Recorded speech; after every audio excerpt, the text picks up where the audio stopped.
ನಮ್ಮ ಕರ್ನಾಟಕದ ಹೆಮ್ಮೆ, ಪ್ರಕೃತಿಯ ಜೀವಂತ ಚಿಹ್ನೆ, ಹಸಿರು ಮಾತೆ ಸಾಲುಮರದ ತಿಮ್ಮಕ್ಕ ಅವರು ಇನ್ನಿಲ್ಲ.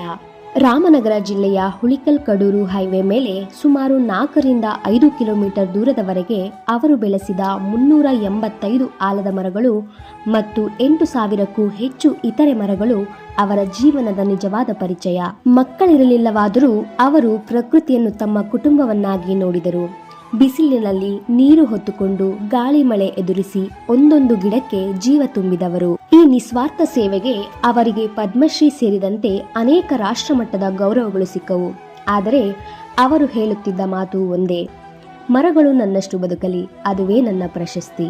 ಇಂದು ತಿಮ್ಮಕ್ಕ ಅವರು ಅಗಲಿದರೂ ಅವರು ನೆಟ್ಟ ಮರಗಳು, ಅವರ ಹೃದಯ, ಅವರ ಪರಂಪರೆ ಹಾಗೂ ಅವರ ಸಂದೇಶ ಎಂದೂ ಹಸಿರಾಗಿಯೇ ಉಳಿಯುತ್ತವೆ. ಅವರು ಹೋದರೂ ಮೌನವಾಗಿ, ಆದರೆ ಮರಗಳು ಹೇಳುತ್ತಿವೆ ಗಾನವಾಗಿ. ಅವರ ಬದುಕಿನ ಹಸಿರು ಕತೆ ಉಳಿದಿದೆ ಸದಾ ಜೀವಂತವಾಗಿ.